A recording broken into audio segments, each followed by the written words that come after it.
The Lord be with you. And with your spirit.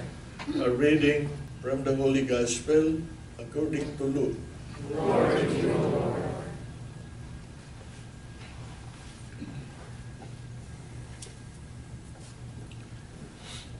While still more people gathered in the crowd, Jesus said to them, "This generation is an evil generation. It seeks a sign, but no sign will be given it, except the sign of Jonah. Just as Jonah became a sign to the Ninevites, so will the Son of Man be to this generation. At the judgment, the Queen of the South will rise with the men of this generation, and she will condemn them, because she came from the ends of the earth to hear the wisdom of Solomon. And there is something greater than Solomon here.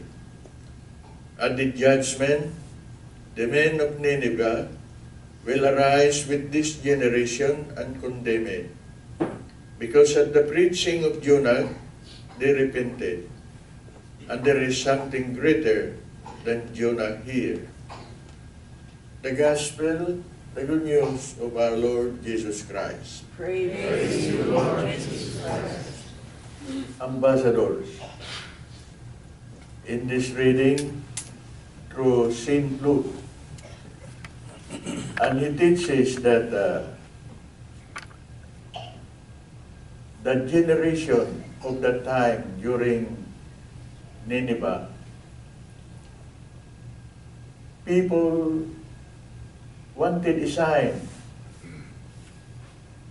from God that really He is their God.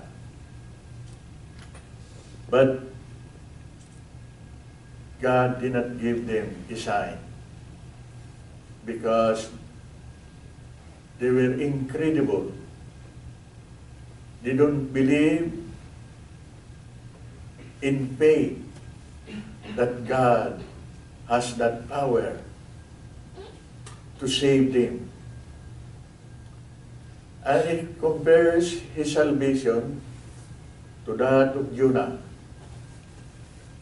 Jonah, for 3 days, has been in the womb of the fish, inside the fish. But after 3 days, he exited out of the fish, and he was thrown into the seashore. Jesus Christ also, for 3 days, he was in his tomb. But after 3 days, he rose from the tomb. He resurrected, and he is alive. Like Jonah, a symbol. But they don't believe in Jonah. They don't believe in Jesus.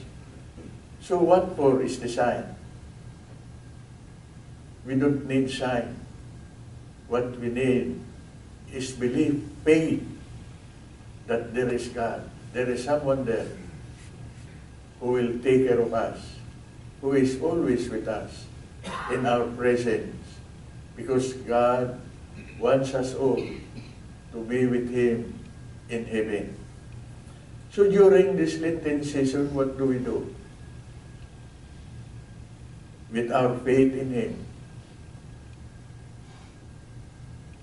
we do penance through almsgiving, works of charity, works of denial. We could have everything in our life. It is nice to have all of them. But sometimes it is necessary to control our appetite, our desire. So what we do is to have some denials of what we would want more for us. Like, for example, eating so much, eating good food. Deny a little bit. You can eat good food, but don't eat too much. Control it. Because that's one way of making us aware that our journey to eternity is not smooth. It involves sacrifice, trials and obstacles along the way. And if we are not used to this kind of suffering denials, it would be very hard for us to enter the kingdom of God in heaven. That's precisely why Jesus came to this world. It's a great sign. We see so many images of Jesus. What kind of image do we see in Jesus? An image of love. And love means sacrifice, denial, accepting whatever comes to your life. And Jesus accepted everything. Jesus' prayer to his Father in heaven, what's his prayer? With regards to his being a human being here on earth. Not my will, Jesus said, but yours, God, my Father, be done.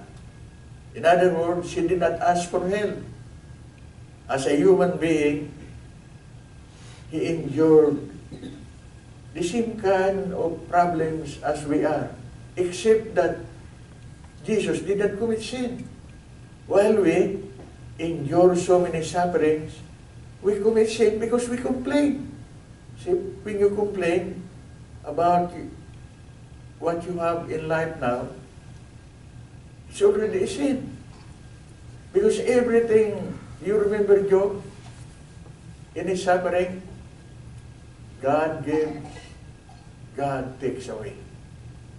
Everything who I am, and everything who I would be, it's all God. It's not me, mine.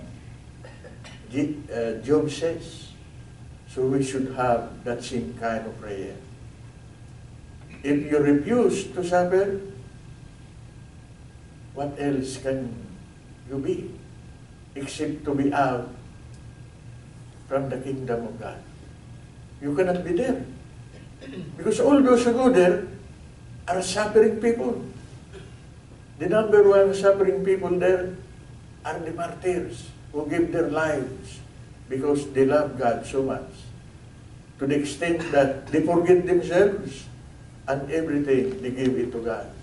God gives, God takes away.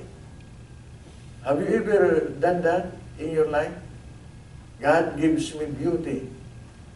God gives me so many things in life. And you say to yourself, I want to enjoy it all. When you were still strong, at the age of 30 to 50, you have worked so hard. See? So now you have pension. See? You are lucky. And you think, you say to yourself, I enjoy my life. No. Our life must be enjoyed every day. Do not wait for the age of 60. Because you may not reach that age.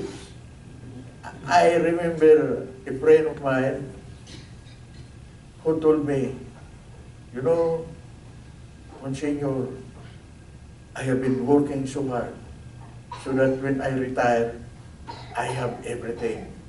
I can enjoy my life. What happens? When he reached, even before reaching 65, he has already arthritis in his body. At the back, on his foot, and on his knees. He hardly walk. He could hardly stand. So what happens now with your money? So I told him, you should enjoy your life every day as you live. Don't wait, because you may not have that day anymore. God may take you away at an early age. Who knows? But God can give you, since He is so kind and generous, give you more time to be in this world. Use the time wisely and prudently, so that when you face God in your deathbed,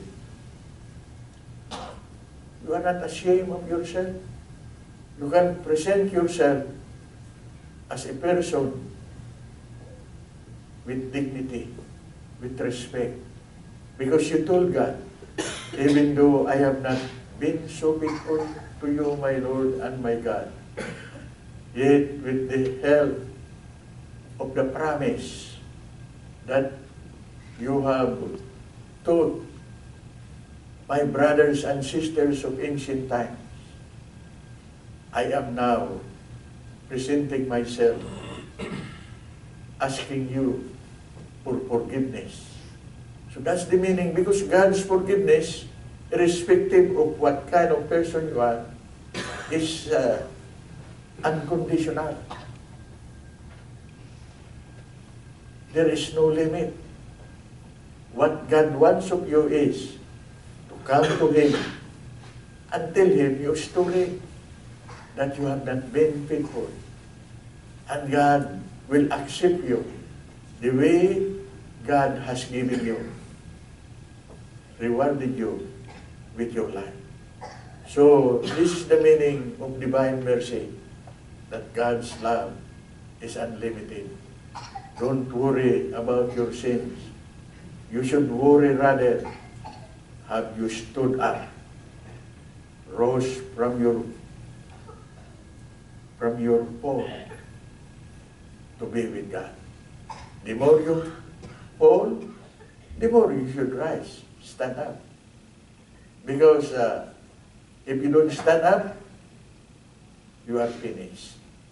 So even though you could hardly stand, try to do it, to stand. Force yourself. Or if you cannot by yourself stand, call your children. What happens is, when we get old, we are placed in the nursing home. And our children are there, dancing with the stars. See? They are enjoying life before God us. So what is the lesson there? Try to show love for your children, so that when your time comes, when you could hardly stand and walk, your children whom you love so much will remember those good things. Be tender with the strict but tender in your words and actions, and your children will come to your help. So also with God, even though God has been hurt with our sins, but if we come to Him and sacrifice for Him, He too will sacrifice for you. He will give you more time in this world to enjoy your life and to die in the peace of the Lord, in the company of good people who help you stand back again in the presence of God. Please rise.